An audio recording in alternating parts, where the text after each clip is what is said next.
Les invitamos a escuchar Hay mucha gente buena, un programa que dirige Almudena Delgado. Here comes the sun, here comes the sun, I say it's alright. Little darling, it's been a long, cold, lonely winter. Little darling, it feels like years since it's been here. Here comes the sun.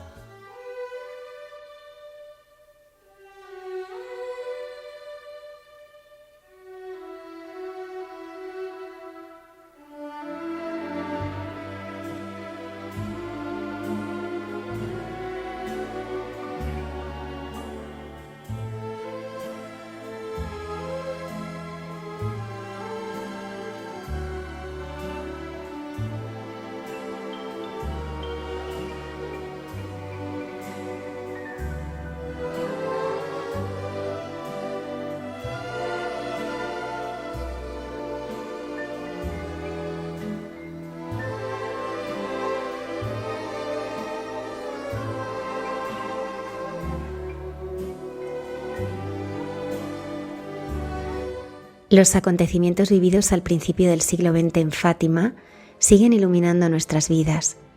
Esta noche nos ayuda a profundizar en ellos la hermana Ángela Coello, superiora general de la Congregación Alianza de Santa María y vicepostuladora de la causa de canonización de la hermana Lucía.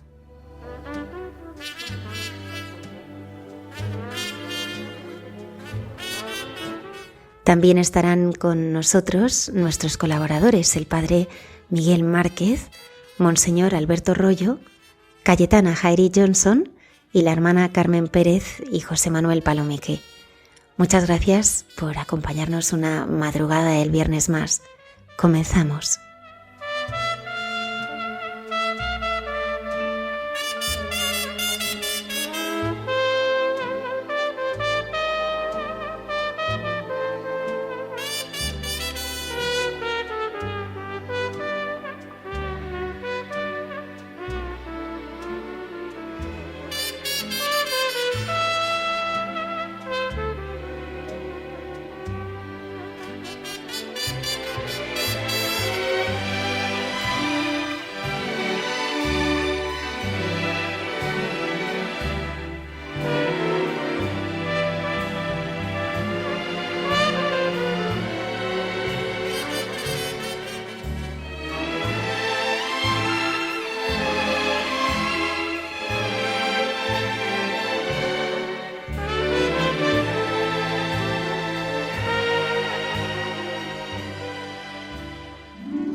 Esta noche nos acercamos a Fátima para conocer mejor todo lo que allí sucedió y sigue aconteciendo con la ayuda de la hermana Ángela de Fátima Coelho da Rocha Pereira da Silva, superiora general de la Congregación Alianza de Santa María y postuladora de la causa de canonización de la hermana Lucía.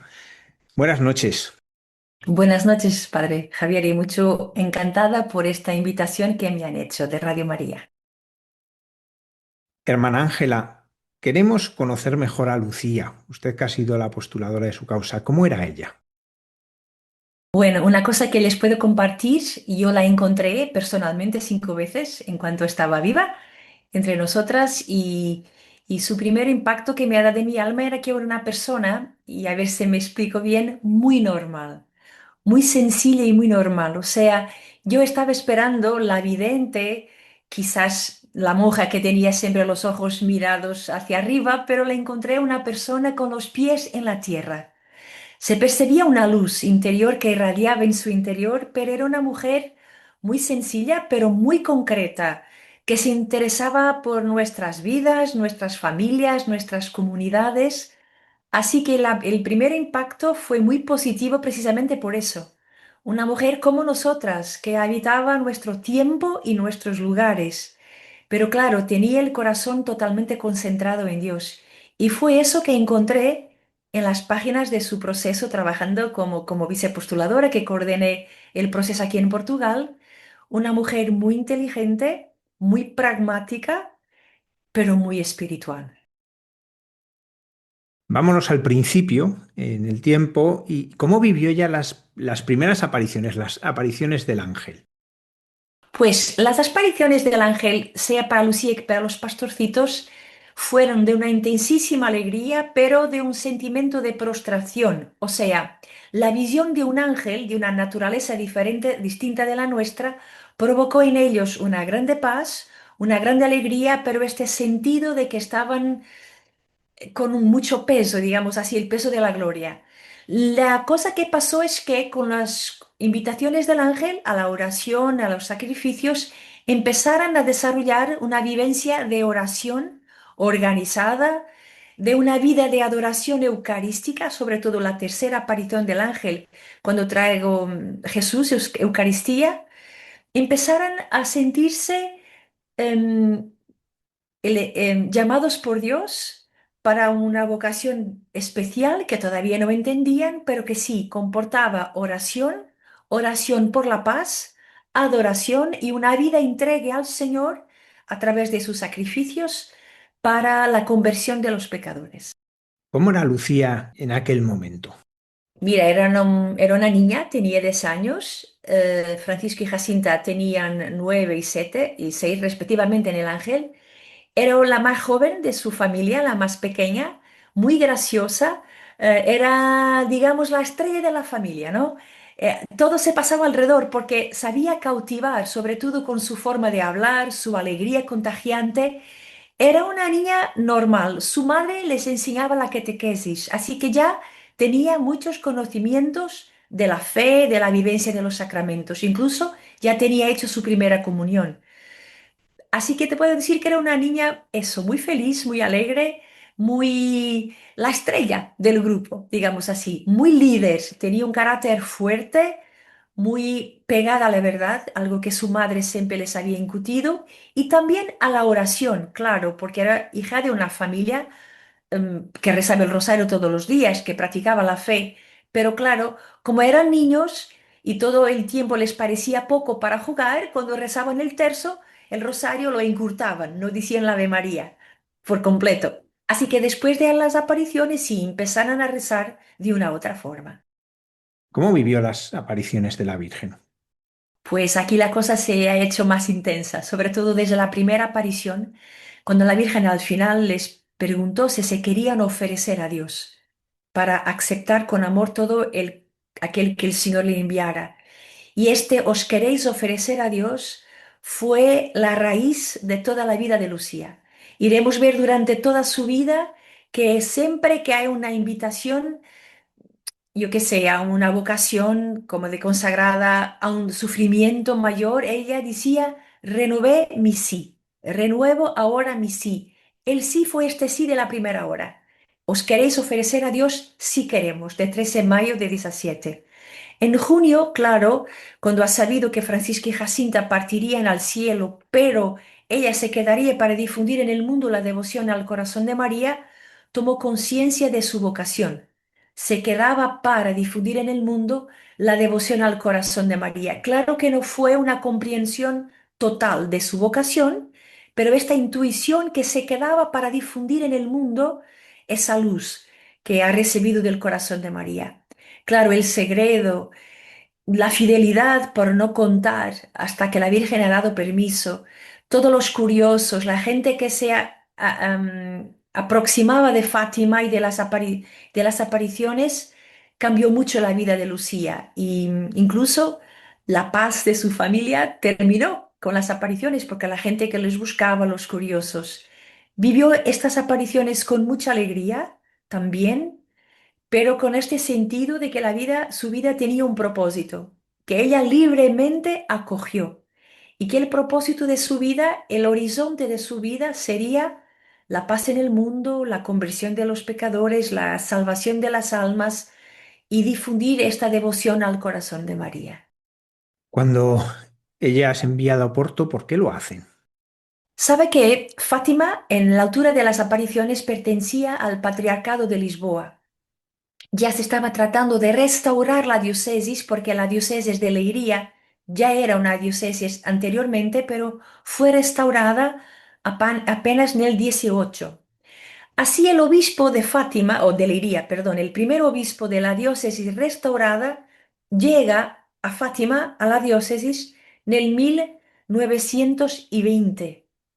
Cuando llega, pasa que Francisco ya tenía morido, Jacinta también, solo quedaba Lucía. Y como él encontró Lucía, primero se preocupó por ella porque era la única vidente que sobrevivía y la encontró muy agobiada, cansada, porque era la única a quien las personas acudían para hacer preguntas. Estaba, podríamos hoy ya decir, en burnout, totalmente, ¿no? Cansada. Así, por un lado, él la quería proteger, porque su salud estaba en riesgo. Por otra parte, la Virgen ha pedido en junio que los niños aprendieran a leer para que pudiera estudiar en un ambiente protegido. Él la envió a Oporto porque el obispo era de Oporto y conocía a las hermanas Doroteas que tenían un colegio muy bueno en Oporto y ofrecieran, por amistad al obispo, acoger Lucía gratuitamente. Así este doble motivo para estudiar y para ser un poco protegida de las personas que la acercaban. Con todo, el obispo ha pedido permiso, naturalmente, a su madre, incluso a Lucía, porque si no, no la podría enviar, era una menor, tenía 14 años.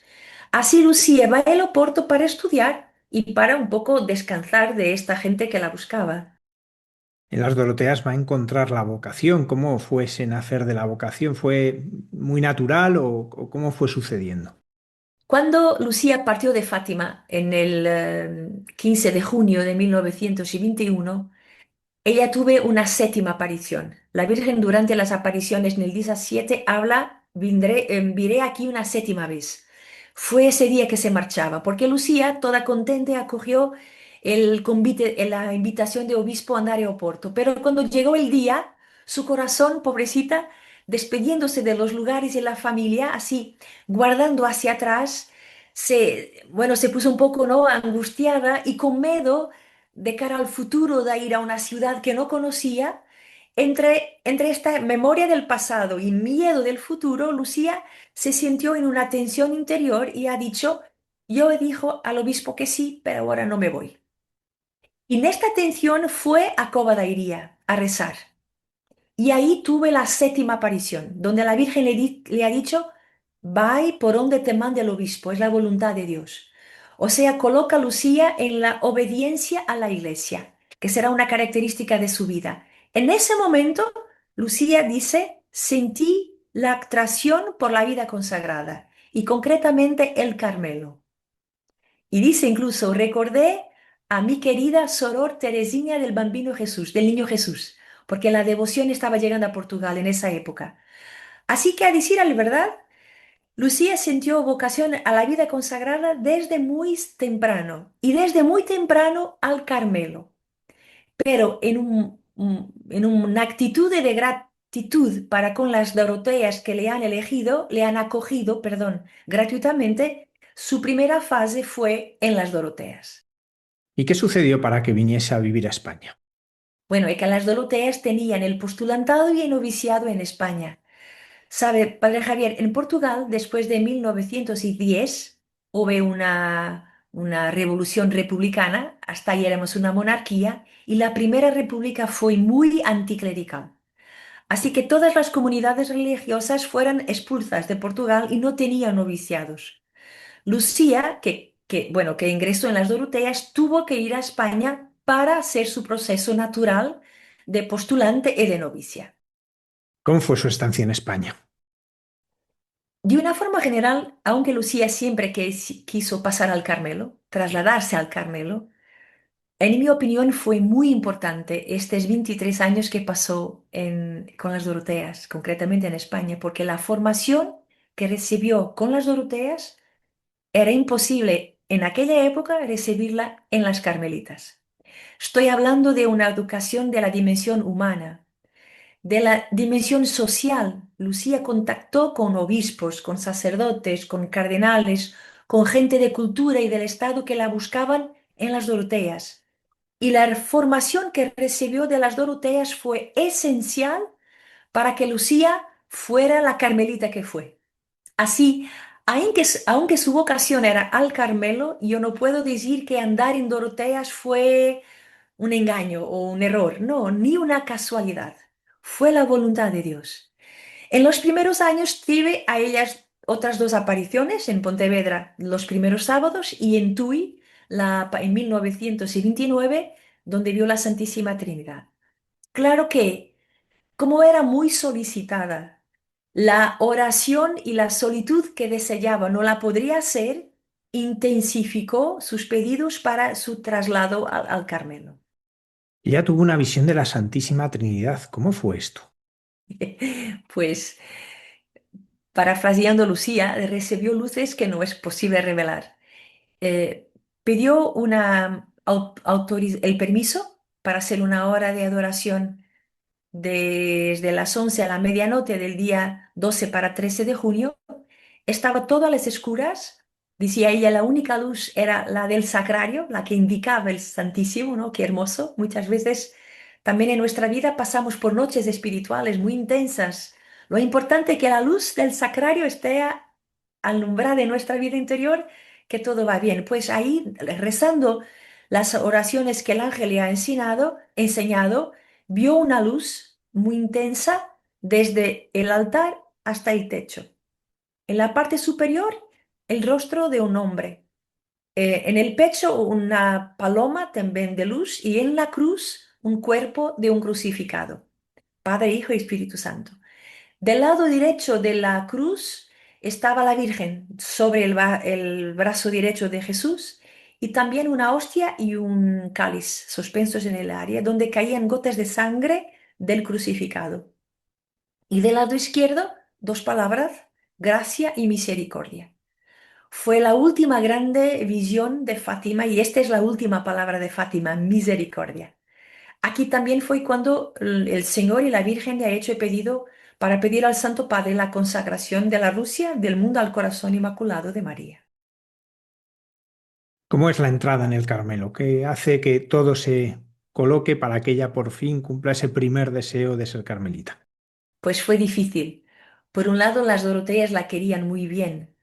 Después, por otro lado, claro, creo que sería interesante tener en su comunidad la vidente de Fátima. Pero Lucía tuvo que insistir mucho durante muchos años, sea con sus superiores, con el obispo, incluso ha escrito al Santo Padre. Así cuando por las veces por internet hay esta idea que Lucía fue enviada al Carmelo para ser, yo qué sé, sepultada viva, bueno, es verdaderamente una ignorancia porque Lucía tuvo que luchar muchísimo para ir al Carmelo, como te digo, incluso ha escrito al Santo Padre. Finalmente, en el día 25 de marzo de 48, ha entrado en Carmelo. Era día de la Anunciación, claro, el 25 de marzo, pero en aquel año era Jueves Santo. Así que entró en el Carmelo justo en el triduo pascual a iniciar. Fue un culminar de un deseo de su vida pero también aquí inicia su como decir, una nueva fase de su vida espiritual. ¿Cómo fueron los años que vivió Sor Lucía como carmelita en Coimbra? ¿Sabe, Padre Javier? He escrito un libro ahora con Padre Lutel que se llama Vivir en la luz de Dios.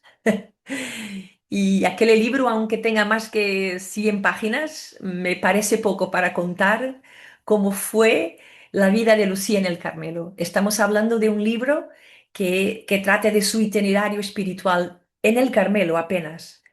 Y la pregunta era, una vez que Lucía vivió 57 años en el Carmelo, ¿de qué modo la espiritualidad de Teresa de Ávila y Juan de la Cruz se cruzaba en la vida de esta mujer? Porque aunque fuera evidente de Fátima, fue carmelita, 57 años. Así que el desafío que teníamos era ver hasta qué punto el itinerario de Teresa de Ávila se cumplía en Sor Lucía. Y sí que podemos ver que Lucía pasa por dos grandes fases en el Carmelo. Bueno, una primera del 48 a 55, a que llamamos la preparación para la noche oscura. Podemos captar que Lucía entró en el Carmelo ya muy madura, con un total entrega de sí misma, muy humilde, muy obediente, pero ¿qué hacía falta? Pues hacía falta que naciera el santo para la iglesia. Y el santo, lo sabemos, nace en los momentos de purificación, ¿no? Que Ignacio de Loyola llama desolación, la espiritualidad carmelitana llama de noche oscura del alma, ¿no? Sobre todo del espíritu. Y Lucía va a entrar en su noche oscura en el 55 hasta 80. Se puede verificar 25 años de noche oscura y después del 80 hasta 2005, utilizando el lenguaje de Teresa de Ávila, la unión transformante, o sea, la fase más luminosa de su vida.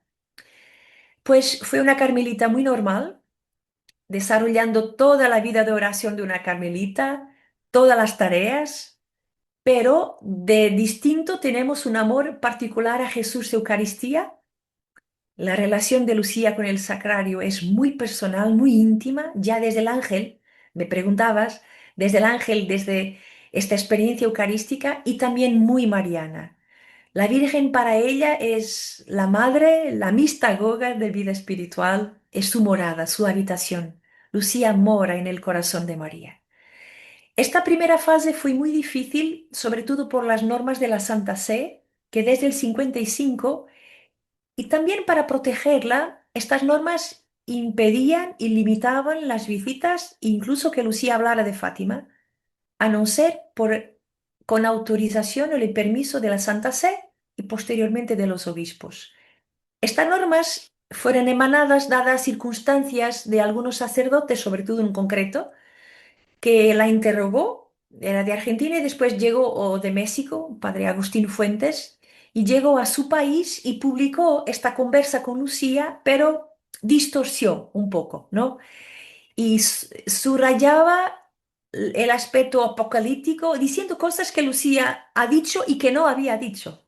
Esto provocó una cantidad de malentendidos, digamos así, que la Santa Sé, para protegerla, emanó estas normas. Claro que en el concreto significa mucho sufrimiento para Lucía, ¿no? Claro que también la vida en común, las relaciones con las hermanas, su salud, que era débil, tanto trabajo que tenía, porque a partir de una determinada época parece que el pueblo de Dios intuye que en el Carmelo existe esta mujer que reza por nosotros, y sabemos que después de los años 70 llegarán al Carmelo más de 70.000 cartas de gente que de todo el mundo, creo, seguramente movidos por el Espíritu Santo, se han dado cuenta que ahí, en ese pequeño Carmelo, se levantó una luz y acudían a ella pidiendo por oraciones. Así que Lucía fue durante su vida una intercesora. Yo creo que pensando, si yo hoy pudiera escribir a Lucía, que le contaba pues mis problemas y pidiéndole oraciones. Así que esas 70.000 cartas que contaban los sufrimientos de la gente. Así que me parece que esta pequeña Carmelita cargó en su corazón, transportó en su corazón los sufrimientos del siglo pasado. Y fue tanto. Así que su celda, aunque pequeña, tenía el sufrimiento del mundo. Como decimos en el decreto de heroicidad de virtudes, su celda se transformó en un lugar a la escala mundial, justo por la oración y la intercesión. Hermana, ¿cómo fue la muerte de Sor Lucía? Fue muy hermosa, como siempre es hermosa la muerte de santos, aunque sea siempre una muerte. Era el 13 de febrero, ya estaba muy enferma naturalmente, ya tenía 97 años, así que se murió también por la edad, sobre todo por eso. Fue muy hermosa como se muere en el Carmelo con la comunidad, pero el hecho más interesante fue que el Santo Padre Juan Pablo II, enterándose que Lucía estaba para morir, le mandó una carta a través del obispo de Coimbra diciendo que la acompañaba en en su último momento de vida. Lucía ya prácticamente no hablaba, ya estaba en estas fases finales. Cuando el obispo llegó con la carta, la priora de aquella época, Madre Celina, dijo al obispo, ella ya no está aquí. Bueno. Pues cuando dijo a hermana Lucía que tenía una carta del Papa Juan Pablo II, ella le pidió las gafas y hay una foto donde está la hermana Lucía con esa carta del Papa. Probablemente ya no fue capaz de leer, pero la hermana Celina la leyó y pasado poco tiempo, pues pocas horas se murió diciendo que la madre decía, vamos al cielo y él así, sí, con los pastorcitos. Y por el Santo Padre, que llevó mucho en el corazón el deseo de la canonización de los pastorcitos de Francisca y Jacinta y también las intenciones del Santo Padre. Hermana Ángela, a usted el ser vicepostuladora de la causa de la hermana Lucía, ¿en qué la ha ayudado? A mí personalmente digo que yo soy mi director espiritual. Así, leyendo, mira, soy consagrada desde 95, ¿no? Tengo 30 años de vida religiosa y leer el diario de la hermana Lucía, tantas cosas me ayudaron. Primero, me sentí muy pequeña y empecé a no me lamentar tanto de mis sufrimientos, porque no es nada comparado a lo que vivió la hermana Lucía. Me impactó su amor a la Santísima Trinidad y a la Eucaristía. Quizás esperaba muchas páginas sobre la Virgen, ¿no? Y sí están, pero mi grande sorpresa fue ver cómo era trinitaria y eucarística esta mujer. El profundo amor a la unidad, cómo rezaba por la unidad de la Iglesia, por la unidad en su comunidad.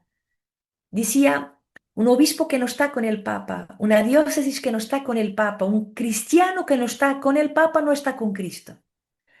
Una comunidad que no es unida no puede dar testimonio del Señor. Esto me ha impactado mucho. Y así que, sobre todo, escribiendo el libro con Padre Lutel, verdaderamente Lucía se transformó en mi director espiritual, ¿no? Me pegó por la mano y todavía me está conduciendo.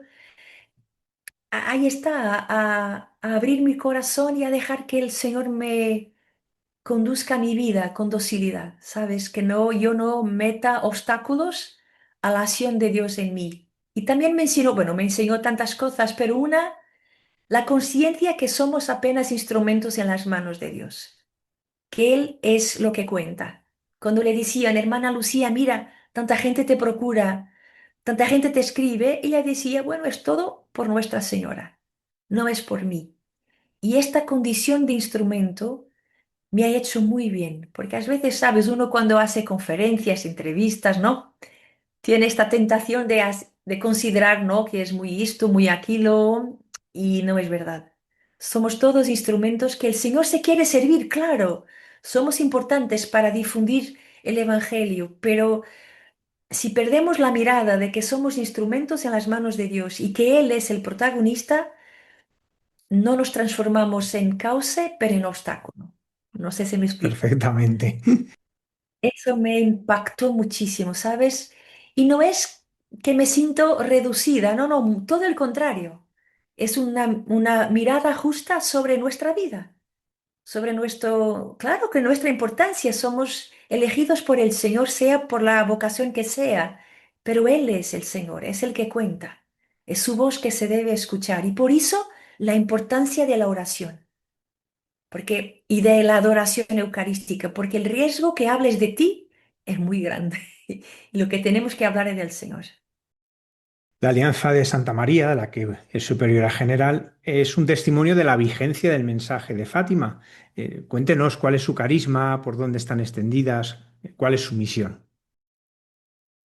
Pues así es, somos una congregación todavía joven, hemos sido aprobadas como congregación en el 2002, antes éramos asociación de fieles al final de los años 70.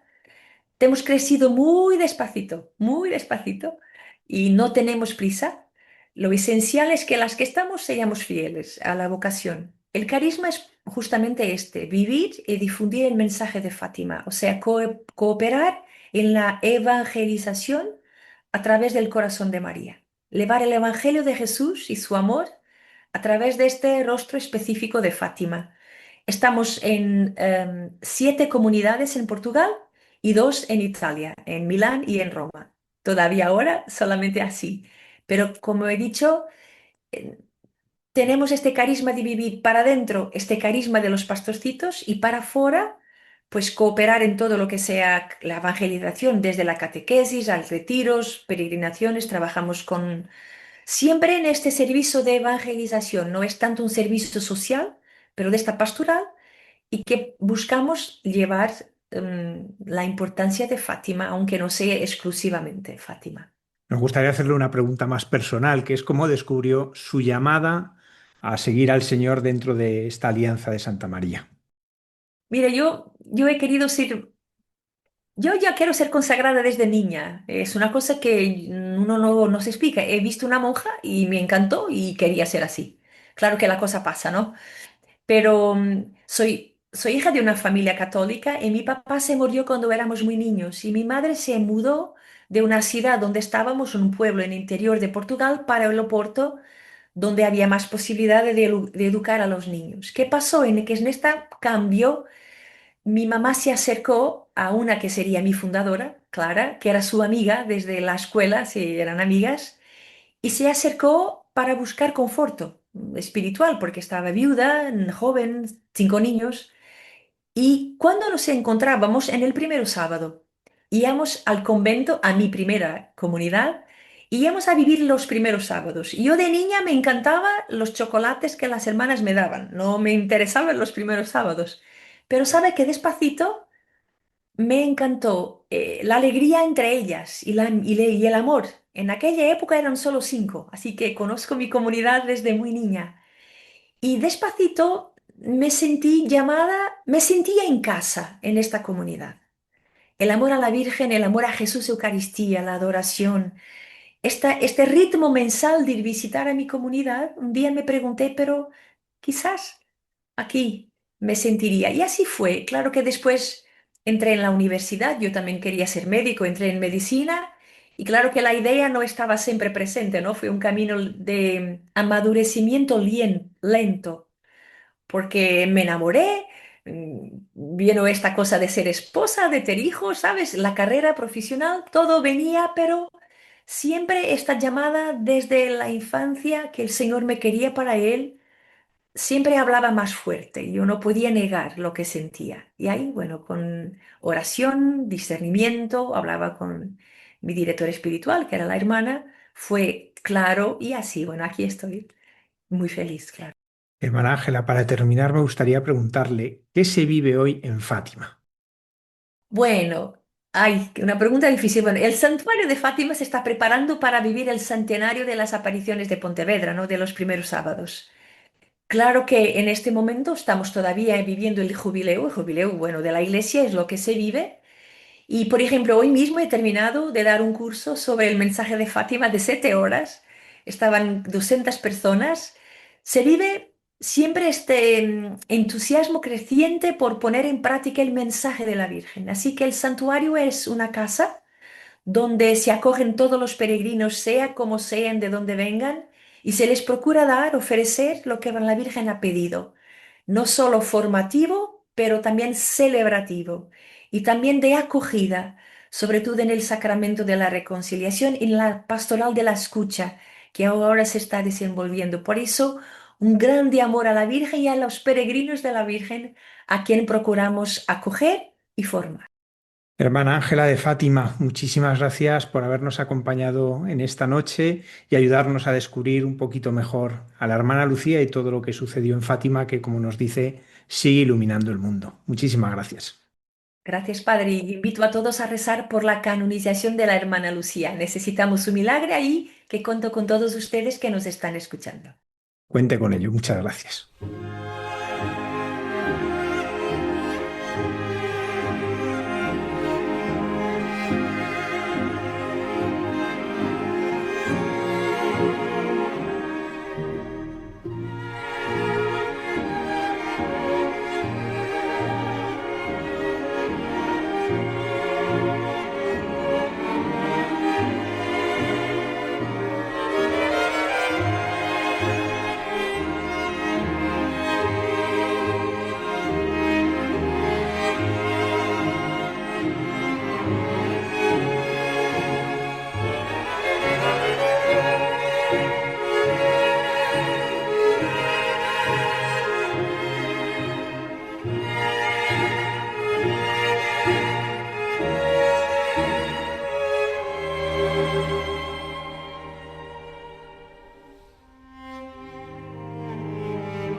Agradecemos a la hermana Ángela Coello, superiora general de la Congregación Alianza de Santa María, que haya estado esta noche con nosotros, y damos la bienvenida ahora al padre Miguel Márquez y su sección Dios nos hace guiños.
Buenas noches a todos, con el deseo de que tengáis paz en medio de lo que estáis viviendo ahora mismo.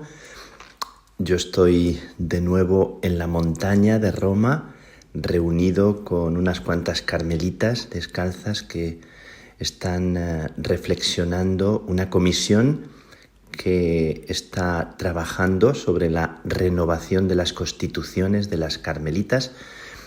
Para todo el mundo son las carmelitas de las constituciones del 1991 y están trabajando muy bien.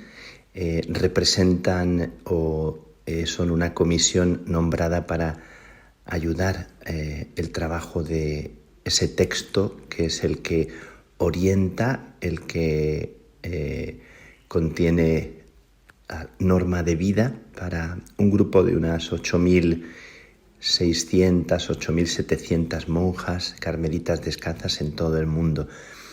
Así que os pido una oración por este encuentro. Estamos aquí en la montaña, en Monte Compatri, con ellas, y quiero compartir con vosotros algunas de las impresiones de los últimos días que me han dejado muy impresionado. Estos días ha muerto Luis Antonio Gómara, que era expresidente de Aspace, y este hombre del norte, este hombre que ha tenido una historia muy, muy especial y cuyo funeral se ha celebrado ayer.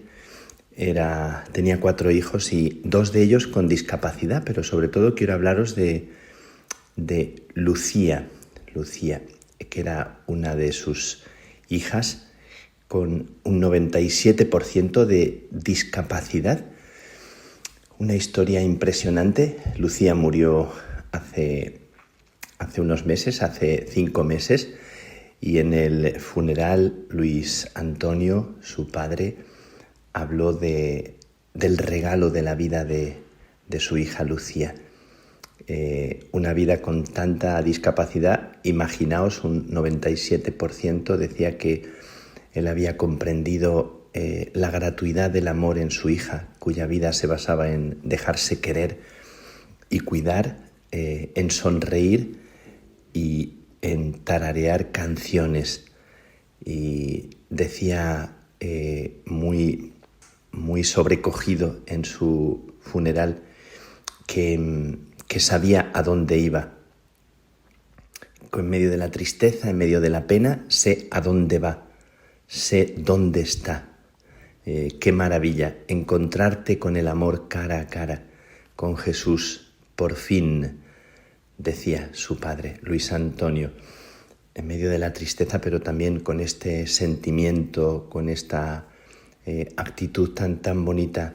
Él decía que Lucía, su hija, vino a este mundo para enseñarnos a amar, para humanizarnos al modo de Dios. Bueno, me ha sobrecogido mucho este testimonio de Luis Antonio, y en el funeral han vuelto a leer esa poesía de Martín Descalzo que me encanta, que la digo para recordar a Lucía y también a Luis Antonio, que ya ha partido. Esa poesía que decía: entonces vio la luz que entraba por todas las ventanas de su vida. Vio que el dolor precipitó la huida y entendió que la muerte ya no estaba. Morir solo es morir, morir se acaba. Morir es una hoguera fugitiva, es cruzar una puerta a la deriva y encontrar lo que tanto se buscaba. Acabar de llorar y hacer preguntas, ver al amor sin enigmas ni espejos, descansar de vivir en la ternura, tener la paz, la luz, la casa juntas y hallar, dejando los dolores lejos, la noche luz tras tanta noche oscura. Bueno, me ha conmovido mucho el testimonio de este hombre, de este padre de familia, en cuyo funeral los nietos y los más pequeños se expresaban con mucha naturalidad, con mucho cariño hacia su abuelo, y todos sentían que era un momento muy duro y sin embargo viviéndolo con una actitud tan bonita de confianza y de agradecimiento. Bueno, me ha gustado mucho lo que decía Luis Antonio de su hija, de Lucía, que había venido para enseñarnos el amor gratuito y para humanizar nuestra vida. Pero yo quiero hablaros también, aparte de esta impresión que he tenido, de este testimonio, quiero hablaros también de que estoy recién llegado, recién aterrizado de Brasil, y estos días he visitado un santuario, uno de los santuarios más famosos también de América Latina, aparte de Guadalupe, que lo hemos mencionado mucho estos días en el encuentro latinoamericano de todo el Carmelo. ha salido muchas veces y nos ha hablado el provincial de México, que es un hombre que sabe la lengua náhuatl de los indígenas, la lengua original, imagino que una de las lenguas, y nos ha explicado todo el sentido de la Virgen de Guadalupe y del diálogo con el indio Juan Diego. Y una cosa muy bonita os digo, después hablo de la Virgen Aparecida. Decía que cuando el indio se excusaba diciendo que él era muy pequeño, que él era muy pobre, la Virgen en la lengua del indio Juan Diego le vino a decir que ella necesitaba de su acogida, que ella, si él no acogía su petición, su mensaje, ella se sentiría huérfana, ella se sentiría como desamparada si él no le respondía positivamente. Me conmovió mucho esta idea, como que el indio se justifica, Juan Diego se justifica o se defiende diciendo me siento así, pero la Virgen le responde diciendo que yo me sentiré huérfana o me sentiré también desamparada si tú no me acoges, si tú no respondes a mi palabra. Me gustó mucho esta idea, que me parece que está muy en el corazón también de la confianza que tiene Dios en nosotros, ¿verdad? De cómo Él cuenta con nosotros, que somos tan pobres, pero también necesita de nosotros, ¿no? Como María le dijo a Juan Diego. He estado en Aparecida, en el santuario de Aparecida, impresionante, la basílica. He estado hace poquitos días y estoy profundamente sorprendido, conmocionado de lo que he visto allí. Es el mes de octubre, la fiesta de la Virgen de Aparecida es el 12 de octubre. No me puedo imaginar lo que es ese día allí, en el santuario y en la explanada, pero realmente impresionante la multitud de gente para entrar y ver la imagencita, pequeñita imagencita de la Virgen, morenita, cubierta con un manto que hacen y tejen las carmelitas que están allí cerquita, en el monasterio de las Carmelitas, un manto que cubre la pequeña imagencita, una imagencita que apareció en el río en el siglo XVIII. Unos pescadores echaron las redes y apareció primero el cuerpo y luego la cabeza, recogieron en la red. Desde entonces, desde el siglo XVIII, dicen que muchísimos milagros. Bueno, es una cosa impresionante. Para entrar y ver la imagencita y rezar un momento delante de ella, había una multitud de gente entrando. Yo pocas veces he visto esa multitud para entrar en un santuario. Y luego la iglesia, que es inmensísima, con 4 naves, estaba abarrotada de gente. Era un sábado y no era el día de la fiesta. Bueno, quiero deciros que me ha sorprendido muchísimo cómo la devoción a una imagencita de la Virgen, que por cierto hace unos años alguien la destruyó, alguien no sé cómo accedió a ella y la tiró al suelo, se destruyó, se hizo 1000 pedazos y la han reconstruido con una labor así como de orfebrería, como una labor de reconstrucción impresionante, y la han recompuesto y sigue siendo una devoción impresionante. Cuánto cariño, cuánta fe en la gente. Me ha conmovido mucho la fe del pueblo brasileño hacia esta Virgen de Aparecida, la Inmaculada Concepción de Aparecida. Y por eso quería compartir con vosotros este sentimiento que me ha acercado también como peregrino a la Virgencita de Aparecida, en medio de la vivencia del pueblo brasileño, de una fe tan especial. He estado un ratito rezando allá con algunos de mis hermanos, también observando todas las fachadas de la basílica, por cierto, que son de Rupnik, siempre con este sentimiento de tristeza por la la realidad de lo que significa Rupnik, pero admirando la belleza de esos mosaicos, impresionante la catequesis, sobrecogedor también, por cierto, pero sobre todo la fe del pueblo, la fe de la gente humilde, la devoción que encierra algo muy, muy especial, algo que está como muy, muy vivo, profundamente vivo en el pueblo. Me conmueve mucho esa Virgencita destruida y recompuesta y encontrada en un río, y que después está tan cerca del corazón de la gente sencilla. Así que os participo de esta impresión que he tenido. Me he acercado a rezar y a pedirle a la Virgencita que nos cuide, que nos sostenga a todos nosotros, y me llamaba mucho la atención ver a gente de todo tipo, mayor, pequeña, ancianos, gente bien vestida, que daba la impresión de ser gente como de un estamento más como rico, podríamos decir, y gente muy pobre, gente muy... todo tipo de gente, no hay condición, raza, o que cerca de la Virgencita no se sientan en casa. Bajo su manto, bajo su protección os pongo, y doy gracias a Dios por esa fe del pueblo en medio de una situación tan dura estos días, con la muerte de tanta gente en Río de Janeiro y con una sociedad muy polarizada en Brasil, este mundo nuestro tan amenazado de división y tan amenazado de guerras internas y guerras ideológicas.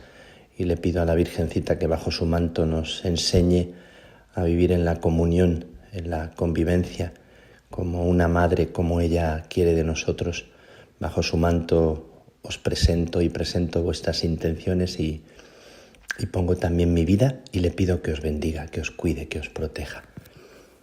Que la bendición de Dios Todopoderoso, Padre, Hijo y Espíritu Santo, descienda sobre ti, sobre vosotros, y os acompañe siempre, siempre.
Monseñor Alberto Rollo, desde Roma, nos habla de los santos de andar por casa.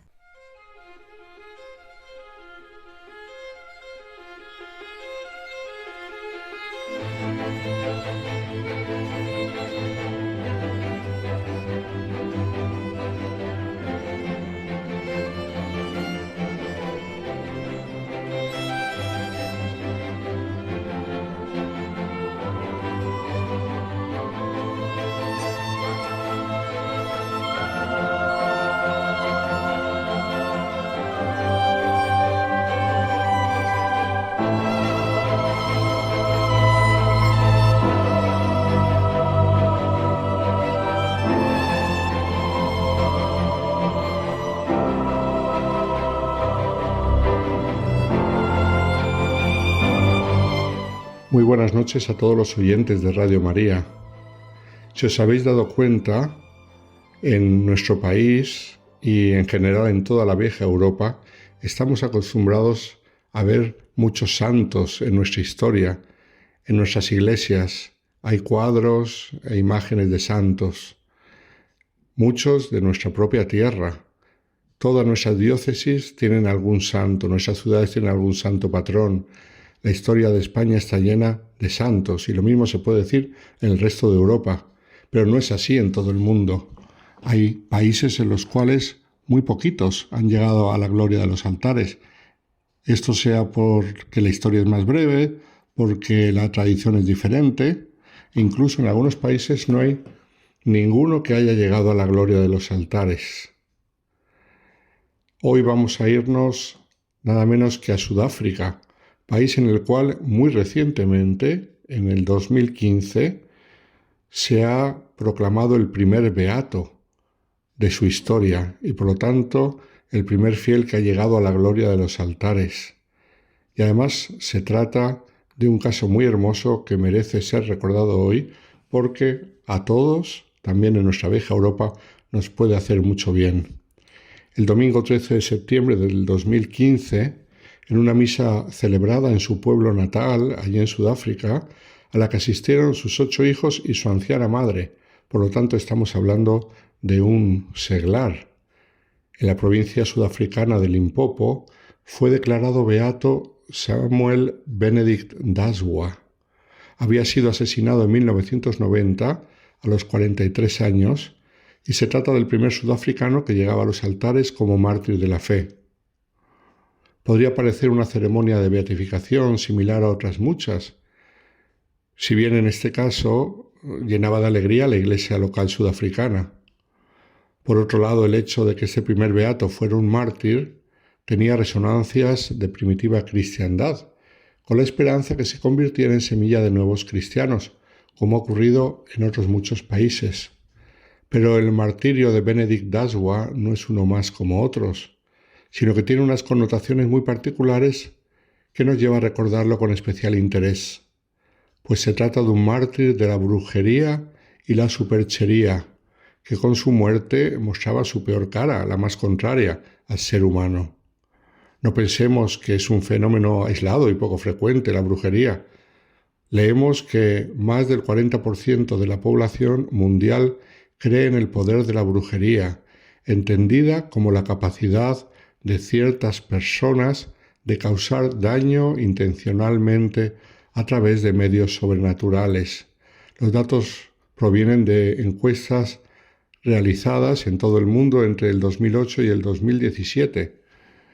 En el estudio que contiene estas encuestas se refleja las diferencias de la extensión de las creencias de la brujería según las diferentes culturas y mentalidades. Pues mientras que en Suecia solo el 9% de los encuestados creen en las maldiciones, en Túnez ocurre todo lo contrario, la cifra es del 90%. Por otro lado, se trata de un fenómeno en claro crecimiento, pues, por ejemplo, en Estados Unidos, en 1990, solamente unas 8.000 personas se identificaban como fieles de la brujería pagana. Sin embargo, en el año 2000 contaba ya con 134.000 fieles de la brujería y en el 2014 estos superaban el 1.000.000, Ciertamente aquí hay que contar también con el aumento de la inmigración de países en los cuales la brujería está mucho más presente que lo que podría ser en el mismo Estados Unidos. De hecho, la situación en África, tierra del beato Benedict Daswa, es muy particular, ya que incluso después de más de un siglo de evangelización, las religiones tradicionales siguen siendo un hecho en muchos países africanos. El Papa Benedicto XVI reconoció esta realidad en la exhortación apostólica postsinodal sobre la Iglesia en África, Afrique Munus, en la cual decía: la Iglesia convive diariamente con los seguidores de las religiones tradicionales africanas, con su referencia a los antepasados y a una forma de mediación entre el hombre y la inmanencia. Estas religiones son el terreno cultural y espiritual del que brotan la mayoría de los cristianos convertidos y con el que siguen teniendo contacto cotidiano, y el Papa en esta exhortación advertía sobre la brujería, que explicaba se basa en las religiones tradicionales y que está experimentando actualmente un gran crecimiento. Pues en este contexto vivió Benedict Daswa, al igual que muchos de sus contemporáneos. Había nacido el 16 de junio de 1446 en una población rural de Sudáfrica. Fue el primer hijo de una familia que pertenecía a la comunidad étnica africana llamado los Lemba, o judíos negros. Se trata de un grupo étnico bantú, nativos de Zimbabue y Sudáfrica, con pequeñas ramificaciones en Mozambique y Malawi, que aseguran ser descendientes de los israelitas provenientes de un lugar llamado Sena hace cientos de años y que luego se establecieron en cierta región de África Oriental. Estos llamados judíos negros son unos 70.000 y siguen las tradiciones semíticas, como las restricciones alimentarias de tipo kosher, los ritos de circuncisión masculina y las estrictas normas contra los matrimonios mixtos. Además, llevan nombres de clan que suenan semíticos. Siendo de familia de vida de estilo judío, sin embargo se acercó Benedict al catolicismo a través de un amigo que conoció cuando vivía en Johannesburgo, porque estuvo allí viviendo durante una temporada con su tío. Y a través de este amigo intuyó un modo diferente de concebir la vida, la sociedad, la familia. Poco a poco se fue interesando por nuestra fe y comenzó a asistir a reuniones de catecismo todos los domingos con su amigo que le acompañaba. Tras 2 años de instrucción, Benedict Daswa fue bautizado el 21 de abril de 1963 por un sacerdote misionero y tomó el nombre de Benedict por inspirarse en San Benito de Nursia, eligiendo también como lema de su vida el Ora et Labora benedictino. Fue también confirmado 3 meses después, el 21 de julio de 1963. Después de su bautismo acudió a la escuela normal para obtener el título de maestro de primaria, matriculándose en 1968 como alumno por correspondencia y consiguiendo el grado en 1973. Acabados los estudios, ejerció de maestro y catequista, trabajó mucho con adolescentes e incluso con un gran ánimo, con un corazón abierto, ayudó a familias que pasaban penurias económicas. Preocupado por los estudiantes más pobres, les ofrecía trabajo en su gran huerta con el fin de ganar dinero para libros y uniformes escolares. Su devoción por la escuela y sus estudiantes fue impresionante, ya que construyó nuevas aulas, introdujo jardines escolares y fomentó la participación de los estudiantes en el atletismo y la música. Estaba muy dedicado al bienestar de sus estudiantes y era conocido por visitar a las familias que estaban experimentando problemas, incluso por ir a buscar a los alumnos que decidían faltar a clase. Es recordado en la comunidad como un hombre muy entregado a la enseñanza y que iba mucho más allá de las obligaciones. Era un joven muy respetado, por lo tanto, y se hizo famoso por su honradez, veracidad e integridad. Ayudó a construir la primera iglesia de su zona y el 1 de enero de 1979 llegó a ser el director de la escuela en la que impartía las clases, la escuela primaria de Nueli. Leemos que en una ocasión convenció a un padre que quería casar a su hija con un hombre mayor para que permitiera a la niña completar su educación. Benedict se casó con Shadi Evelyn Monjay, fallecida en el 2008. La boda fue en 1974 y la pareja tuvo un total de 8 hijos. El joven esposo ayudaba a su mujer en las tareas domésticas, algo inaudito en aquella época y en aquel contexto donde vivía. Pero para él era algo hermoso y no se fijaba en lo que era normalmente aceptado en aquella cultura. Él ayudaba como uno más y veneraba a su mujer con gran cariño e inmenso respeto. Fue elegido presidente del primer consejo pastoral de su parroquia. Enseñaba el catecismo tanto a adultos como a niños, visitaba a los presos y buscaba a los que se habían alejado de la fe católica. Era un apóstol en su parroquia, se dedicó especialmente a los jóvenes, ayudándolos con retiros, salidas deportivas y seminarios vocacionales. Fundó también un equipo de fútbol llamado el Mambé 11 Computers, que abandonó cuando sus miembros, después de varias derrotas, quisieron utilizar medicina, por lo tanto drogas, para ganar partidos. Entonces él lo abandonó, se negó a aceptar aquello y creó un nuevo equipo, el Mambé Freedom Rebels.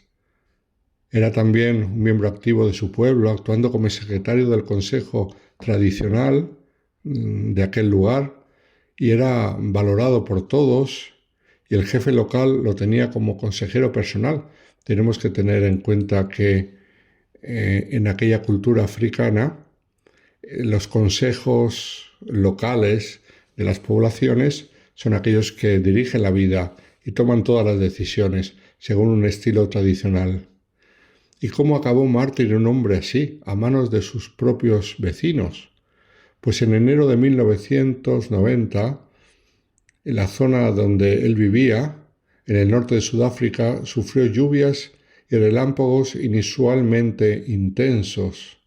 Los rayos cayeron en varias cabañas de la zona que se quemaron completamente, y tal desastre llevó al jefe de la aldea donde vivía Benedict a convocar a su consejo para debatir sus preocupaciones, ya que muchos aldeanos no consideraban que se tratara de un fenómeno natural, en su ignorancia y porque había sido un fenómeno muy terrible, como una gran dana, como una tormenta totalmente inusual. Pensaban que pudiese haber un origen sobrenatural. Como hemos dicho, Benedict era secretario del consejo local de los ancianos del pueblo, pero en dicha ocasión no pudo participar en el debate. El consejo llegó a la conclusión de que alguien tenía que ser responsable de aquel tiempo nefasto y que por lo tanto había que consultar a un curandero tradicional para identificar al culpable, para lo cual establecieron una cuota por familia para pagar la consulta del curandero. En aquella época Benedict era director de una escuela primaria, un cargo que en muchos entornos rurales de África infunde gran influencia y respeto. Por lo tanto, muchos acudieron a él para saber su opinión, le explicaron lo que había pasado en la reunión, que él no había estado, y él abiertamente explicó que para él se trataba de un fenómeno meteorológico natural y se manifestó en contra del recurso a la brujería y se negó a pagar los honorarios, con lo que inmediatamente se ganó enemigos en el pueblo. De hecho, la noche del 2 de febrero de 1990, el mismo día en que el presidente sudafricano de Klerk anunció la liberación incondicional de Nelson Mandela, Benedict fue atacado por una turba de jóvenes mientras intentaba limpiar una carretera de árboles caídos. La turba empezó a apedrear el coche que conducía y le hirieron. Sangrando, escapó a pie y encontró una casa donde esconderse, pero al final la dueña de la casa, temiendo por su seguridad, reveló su paradero a la turba. Tras encontrar a Benedict, la violenta muchedumbre cantó y coreó mientras se burlaba de él, le golpeó con porras, le vertió agua hirviendo encima del cuerpo y lo dejó muerto. Al parecer sus últimas palabras recordaron las de Cristo en la cruz: Dios mío, en tus manos recibe mi espíritu. Es interesante que Benedict Daswa fuera secretario del mismo consejo local de dirección de aquella población, que finalmente tomó las decisiones que desembocaron en su martirio. Sirvió a su comunidad como tal, pero fue claro a la hora de distinguir los elementos que estaban en su contradicción directa con la fe cristiana y, por lo tanto, al elegir y denunciar aquello que era superchería y brujería, consiguió ganarse los enemigos y lo que le llevó a la muerte. El funeral tuvo lugar el sábado 10 de febrero. La procesión fúnebre comenzó en la casa de Benedict hasta llegar a la parroquia. Los celebrantes llevaban ornamentos rojos para indicar su creencia de que él había muerto por odio a la fe y por lo tanto como un mártir. Su madre, que como sabemos era de familia de tradición judía, de aquellos judíos negros africanos de los que hemos hablado, más tarde se convirtió al catolicismo y ahorró su pensión para comprar una lápida para su hijo asesinado, bajo la cual años después reposó también su querida esposa Shadi Evelyn. Como hemos visto antes, posteriormente los restos del futuro beato fueron trasladados con honores a la iglesia parroquial el 24 de agosto del 2015.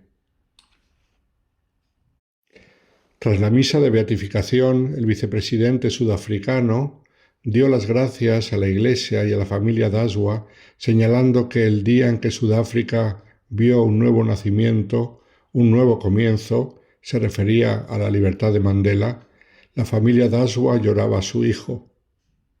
El vicepresidente instó enérgicamente a los sudafricanos a decir no a la brujería, decir no a los asesinatos rituales, cito textualmente, porque son muy comunes en el país. El Papa Francisco también elogió el testimonio del beato Daswa durante sus palabras en el Ángelus del domingo tras su beatificación. Alabó la gran coherencia de Daswa, asumiendo con valentía actitudes cristianas y rechazando hábitos mundanos y paganos. Su testimonio, señaló el Papa, se une al testimonio de tantos hermanos y hermanas nuestros, jóvenes, ancianos, niños, perseguidos, expulsados, asesinados por confesar a Jesucristo. Vivimos en un tiempo en el cual la superchería, la brujería, incluso, por desgracia, todo lo que se refiere al satanismo, está en claro aumento, porque crece el paganismo y crece la mundanidad y, por lo tanto, crece todos estos tipos de creencias y supercherías que hacen tanto mal a la gente, sobre todo aquellos que lo creen y luego aquellos sobre los cuales ellos quieren influir a través de estas malas artes. El testimonio de Benedict Daswa nos recuerda que el Señor es solamente uno y que todos los demás no son dioses, ni se le parecen, ni se le acercan, ni tienen nada que ver con Él. Y sin embargo, merece la pena estar con el Señor. El Señor es el Dios de la vida. Hay muchos que buscan a los dioses de la muerte. Pidamos al Señor que cada vez haya más gente que le conozca, que busquen la vida, que promuevan la vida y que la vivan en abundancia, como Él quiso para nosotros. Muy buenas noches a todos los oyentes de Radio María.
Cayetana Jairi Johnson nos descubre a Jesús en su tierra.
Buenas noches de paz y bien, queridos amigos de esta sección llamada Jesús en su tierra de Radio María. Y bien, pues de estos días que tenemos nuestras misas diarias y las lecturas correspondientes, pues como siempre encontramos algún fragmento, algún pasaje sumamente revelador y que también va de acuerdo con los tiempos que vivimos. Del Evangelio de Lucas, pues destaco el capítulo 12, donde podemos leer que en aquel tiempo Jesús dijo a sus discípulos: he venido a traer fuego a la tierra y cuánto desearía que ya estuviera ardiendo. Tengo que recibir un bautismo y cómo me angustio mientras llega. ¿Pensáis acaso que he venido a traer paz a la tierra? De ningún modo. No he venido a traer la paz, sino la división. De aquí en adelante, de 5 que haya en una familia, estarán divididos 3 contra 2 y 2 contra 3. Estará dividido el padre contra el hijo contra el padre, la madre contra la hija, y la hija contra la madre, la suegra contra la nuera y la nuera contra la suegra. Imaginaos lo que es este pasaje. Y sobre todo el panorama tan desolador de división, de angustia, ¿no? Sobre todo en las familias. Y esto armoniza muy bien con una doctrina que está plenamente asentada en el judaísmo y que lo llamamos lo que son los dolores del parto del Mesías. Cuando ya se produce lo que es el advenimiento de la era mesiánica, pues ya se van percibiendo estos síntomas que también nos los van a ir voceando los precursores para cuando vaya a aparecer el Mesías se produzca este parto que realmente para los judíos pues da toda una dimensión catastrófica, desoladora, de ruptura total y efectivamente por la doctrina de la época de Jesús, que era una era mesiánica y era esta expectativa mesiánica la que se estaba percibiendo en el ambiente con una serie de sutilezas en el entorno que pasa, ¿no? Por todos estos temas de rupturas familiares y de conflicto entre las personas, pues todo este ambiente lo conocemos en hebreo como el Hevle Mashiach, se llama así, y estos son los dolores del parto del Mesías, que también está muy bien descrito en el Talmud, y se refiere a un periodo de intensa tribulación, de sufrimiento, que precede habitualmente a la llegada del Mesías, y también pues forma parte de la era mesiánica. Es un tiempo que viene marcado por una extraordinaria dureza que en principio pues se refiere a los judíos, pero se hace extensivo ya después pues para toda la comunidad humana. Es un periodo en el que el mundo pues vive en un constante conflicto internacional entre naciones, hay leyes durísimas o se socavan también lo que son las instituciones de derecho y precisamente todas las sociedades colapsan. Entonces la imagen de la mujer que está pariendo, por lo que representa, ¿no? Pues el parto, el dolor, ese momento tan especial, igualmente, ¿no? De traer una vida al mundo, pues claro, no va a ser tampoco fácil. A veces se presentan complicaciones en los partos y entonces por eso pues se hace esta analogía con la imagen de la mujer pariendo con este tema del parto de la era mesiánica. Habitualmente este periodo se suele clasificar o distinguir o reconocer por un periodo altamente estresante a nivel global y entonces se dan una serie de sucesos, ¿no? De crisis que van en aumento, periodos de guerras, desastres naturales, hay hambrunas y también pues en algunas interpretaciones se viven incluso físicamente en según qué puntos geográficos de la Tierra se viven plagas al estilo bíblico, pues a lo mejor la proliferación de determinados virus que atacan a los animales o también plagas de insectos, precisamente por todo este ambiente que está alterado, que no sigue un ciclo propio de la naturaleza. También se da una, digamos, una decadencia moral y en consecuencia de las sociedades y también el mundo del intelecto, el mundo del sentido común, lo que representa la intelectualidad, la investigación científica, el humanismo, pues se reduce, se va reduciendo cada vez más la formación, la preparación de las personas y entonces ahí es donde van a proliferar o se van a dar en mayor número pues los malvados, las debilidades morales y también la búsqueda de la verdad va a ser tremendamente difícil. Por eso, pues, aquellos que se mantienen, digamos, centrados, se mantienen en su sitio, como solemos decir a nivel popular, pues son los que mantienen un perfil bajo porque el enfrentarse al mundo que está en pleno caos y donde la verdad brilla por su ausencia es muy difícil hacer frente hasta que no vaya pasando precisamente el temporal de la inmoralidad. También pues es un periodo de persecución y de dureza para todos aquellos que crean en Dios y por eso pues también nos están sonando mucho últimamente no solamente el antisemitismo rampante sino también y sale muy poco en los medios de comunicación y he de decirlo lo que son las persecuciones y las matanzas contra cristianos que ha ido en aumento de manera exponencial en un tiempo brevísimo, en tiempos recientes, valga redundancia. También es un momento en el que se nos pone a prueba, ¿ok? Entonces, precisamente, pues al igual que el patriarca Jacob, pues se le puso a prueba mandándole a la casa de su familia en Mesopotamia con el suegro Labán y este tema de los 7 años poniéndolo a prueba para luego conseguir a las hijas de Labán, ¿no? Primero Lea y después Rachel, pues también esto es la prueba que debe superar el patriarca después del robo de la primogenitura de su hermano Esav. Habitualmente en este periodo de angustia, de tribulación, pues lo que se suele aconsejar pues es mantener pues una calma, una tranquilidad en la medida de lo posible, procurar no intoxicarse también con noticias negativas y sobre todo no dejarse arrastrar por las tendencias sociales del momento. Entonces las recomendaciones judías, ¿no? Pasan por el estudio de la Biblia, por también buscarse esos momentos de serenidad, de comunicación con Dios a través de la plegaria, ir a nuestras iglesias, por ejemplo, son lugares ideales, ¿no? Pues para lograr la paz y la tranquilidad y los judíos pues van a sus sinagogas y también incrementar aún más los actos de amabilidad, de misericordia y de caridad, ¿ok? Porque también estos actos pues ayuda a suavizar los dolores del parto del Mesías por la decadencia moral que viven nuestras sociedades. Entonces el incrementar pues en los detalles de la vida cotidiana, el afecto hacia el prójimo, la amabilidad hacia el prójimo, el cariño también hacia el prójimo, ¿no? Aunque sea algún desconocido, ¿no? Igual yo yo por lo menos he experimentado que sonriendo pues a algunas personas cuando voy por la calle y voy a mi trabajo o voy a alguna cuestión cotidiana, pues yo siento, ¿no?, que agradecen esa pequeña sonrisa o una pequeña amabilidad que puedas dar pues cediendo el paso o ayudando a alguien que lo necesite en ese momento puntual, ¿no? También se nos indica que a pesar de la desesperanza y a pesar de que pues a poco que abramos nuestros medios de comunicación y veamos pues los tremendos sufrimientos que vive en nuestro mundo, pues también el judaísmo interpreta este dolor constante que vemos a través de nuestras pantallas de televisión o podamos oír en la radio o leer en la prensa escrita. También se puede ver desde un punto de vista, digamos, constructivo como un proceso de redención.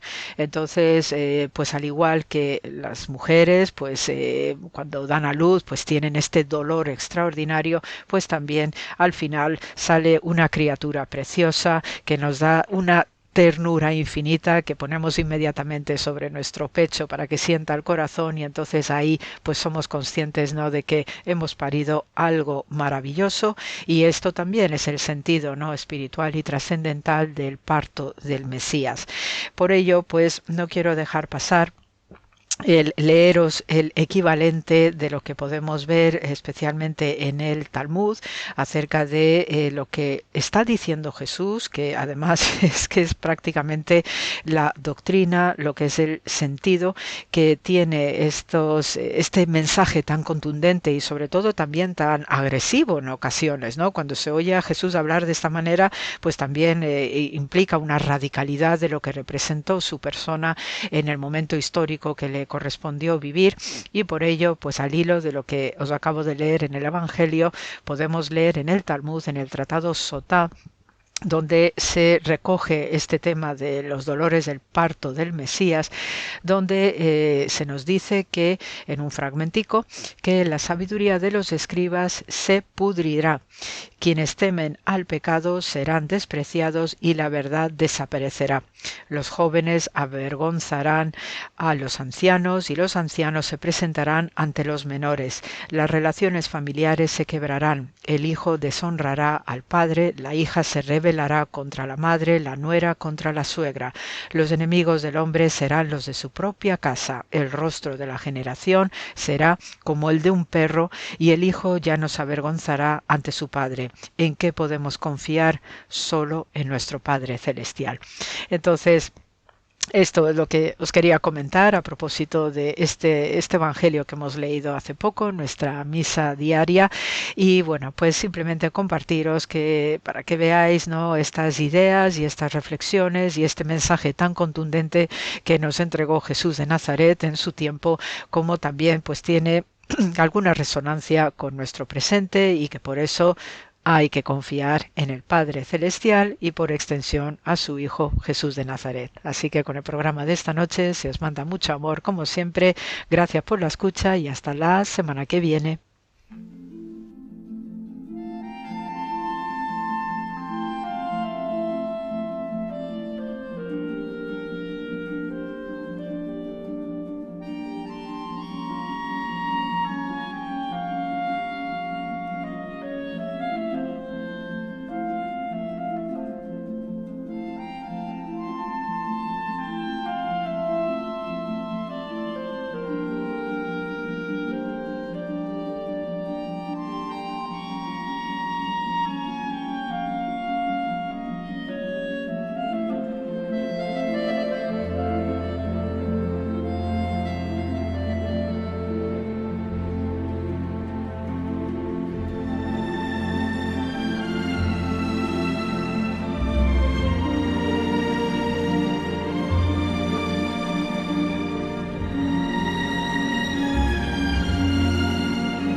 En Entre tú y yo, la hermana Carmen Pérez y José Manuel Palomeque nos hablan de Henry Newman.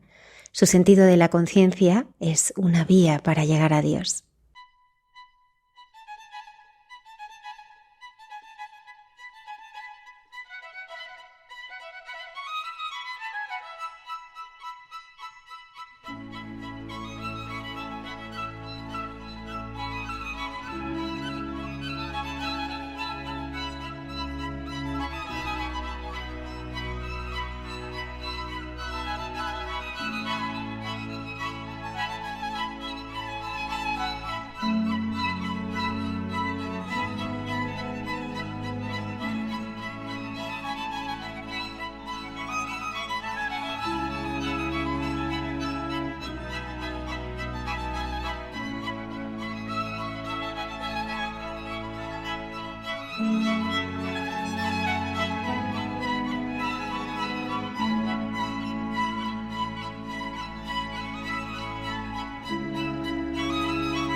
José Manuel, nuestro diálogo hoy es a solas conmigo mismo, la conciencia.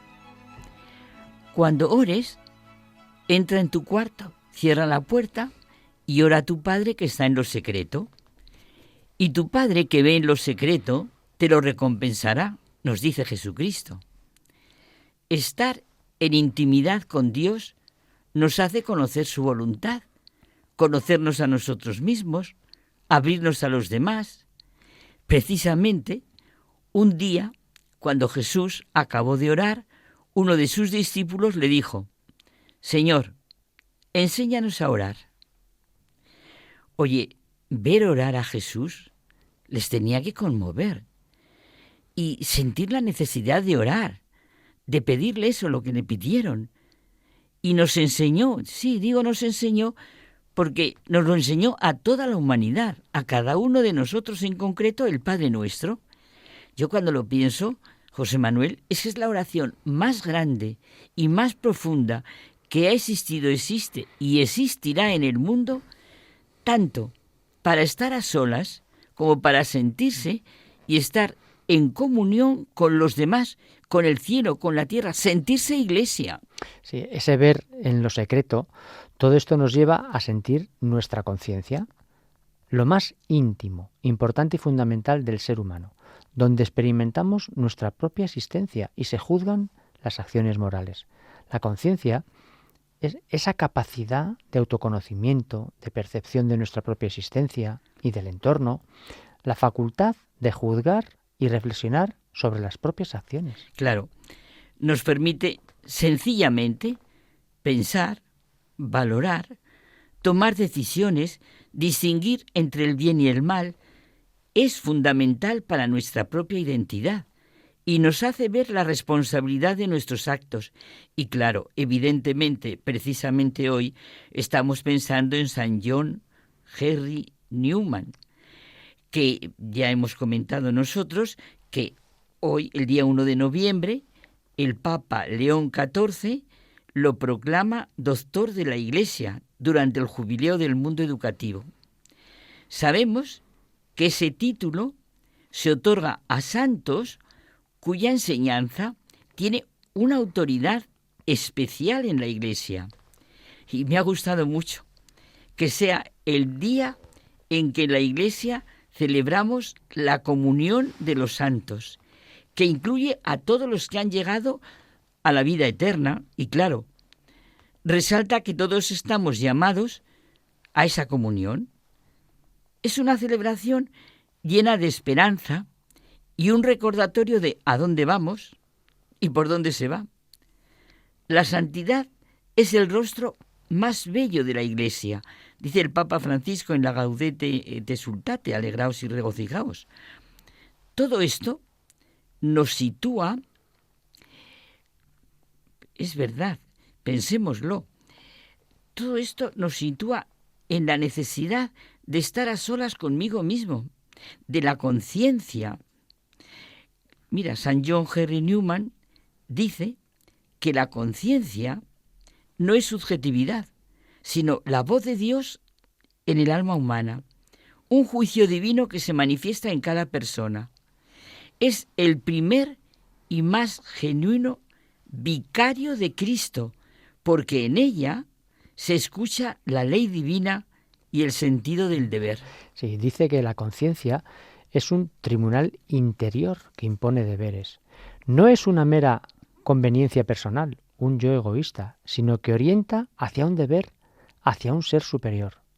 De ninguna manera la conciencia es una invitación al subjetivismo, sino que nos comunica un sentido del deber y responsabilidad hacia algo más grande que nosotros mismos.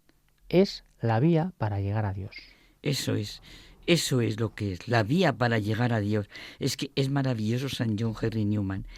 Contrasta esta visión de la conciencia con lo que muchos piensan de ella, una especie de egoísmo previsor o una creación del hombre para sus intereses. Nada puede anular la conciencia. Si no fuera por esa voz que habla tan claramente a mi corazón, yo, dice San John Henry Newman, yo sería ateo, panteísta o politeísta al mirar el mundo. Bueno, y seguro que muchos, tú seguro, José Manuel, estás pensando en San Agustín. No quieras derramarte fuera, entra dentro de ti mismo, porque en el hombre interior habita la verdad. Y si hallares que tu naturaleza es mutable, trasciéndete a ti mismo. Nos hiciste, Señor, para ti, y nuestro corazón está inquieto hasta que descanse en ti. Es sentido de trascendencia, ¿verdad?, que lo sentimos en todas partes y lo vemos. Mira en la película Los Domingos cómo sale. La conciencia de estar a solas con uno mismo es autoconciencia. Esa capacidad básica en la persona, como decíamos, la siente Teilhard de Chardin en el himno al universo como necesidad para abrirse a todo y alcanzar plenitud al llegar a Cristo, que es nuestro camino, nuestra verdad y nuestra vida. Es que a lo mejor nos hemos acostumbrado a estas palabras, ¿verdad? Camino, verdad y vida. Pero como estamos hablando a solas con nosotros mismos, escuchémoslas en nuestro interior como un horizonte nuevo que se nos abre. El trabajo interior de un alma es tan importante como la lucha por un mundo mejor. Más aún, es ese ámbito de la conciencia individual donde desemboca el esfuerzo universal para llegar más lejos todavía. El trabajo interior es la gran fuerza y la realidad para vivir. No es posible el propio conocimiento, el esfuerzo por vivir en verdad, la lucha por el mundo sin ese trabajo interior, sin abrirnos y ser conscientes de nuestra propia conciencia individual. Bueno, es que ni es posible abrirnos a nosotros mismos, ni a una auténtica autoestima, sin la conciencia y sin la labor interior. Cuando se lee el Evangelio, sin ideas preconcebidas, sintiéndolo en nuestro interior, se advierte sin lugar a dudas que Jesús vino a traernos verdades nuevas sobre nuestro destino. No solo una vida nueva, superior a aquella de que nosotros tenemos conciencia, sino también y realmente un nuevo poder, una nueva genealogía, una nueva familia, una nueva fuerza para poder actuar sobre mis situaciones concretas, un poder, una fuerza, una vitalidad nueva que dan el creerse y el saberse como hijos de Dios, porque Jesucristo no es de ninguna manera solo el amigo, el hermano. Jesucristo es Dios. Y nuestra conciencia abierta a la trascendencia, al misterio, lo necesita esto que decimos y lo sabe así. Si a solas con uno mismo uno se dice esto, convencido, confiado, me he encontrado a mí mismo, he encontrado mi destino.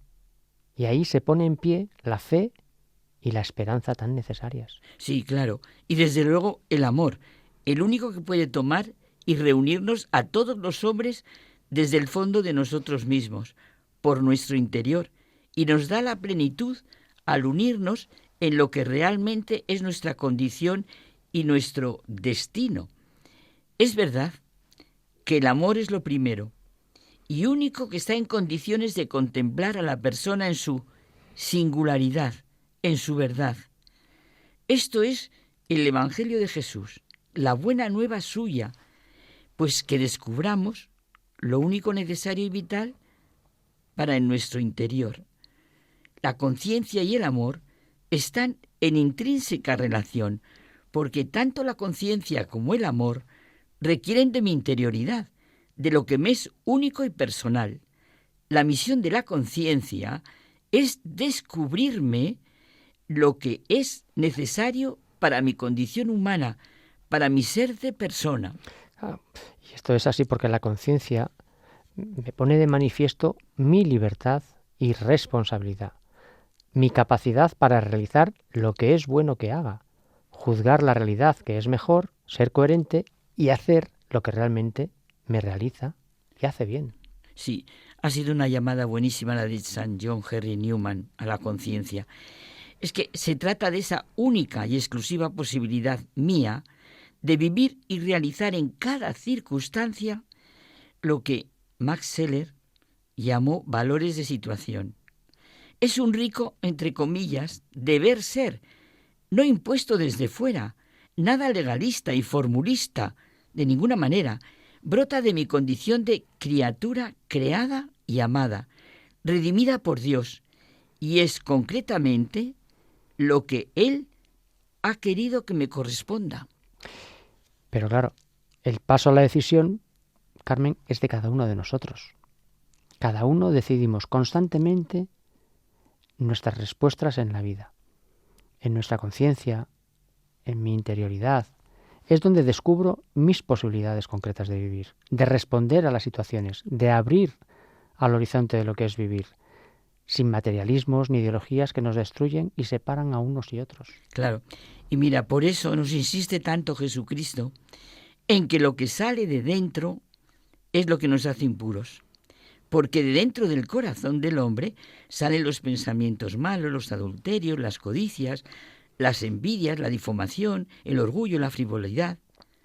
Aquí radica la repetida, por necesaria, experiencia agustiniana. En el interior del hombre habita la verdad, que nos está repitiendo tanto León XIV. No es la conducta meramente instintiva, sino esa capacidad mía, meramente humana, que juzga, que comprende, que puede educarse, abrirse o cerrarse, limitarse, reducirse, destruirse. Una vida, a partir de la conciencia, es una vida personal, ¿no, José Manuel? Así es, Carmen. La conciencia, que es el sagrario del hombre, que decía el Concilio Vaticano II.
Nos despedimos hasta el próximo programa. Ya sabéis que podéis escribirnos a una dirección de correo electrónico de muchagentebuena@radiomaria.es y además descargaros nuestros podcasts en la página web de Radio María. Os deseamos una feliz semana.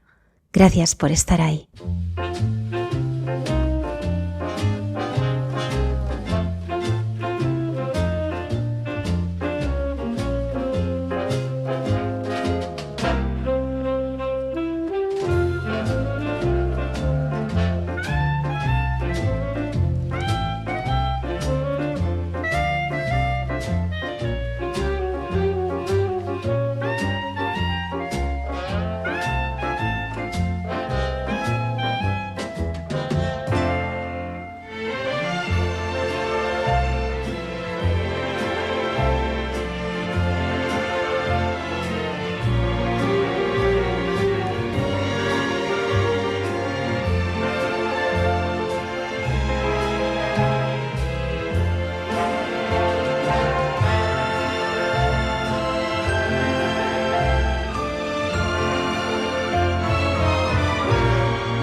Han escuchado en Radio María Hay mucha gente buena, un programa que dirige Almudena Delgado.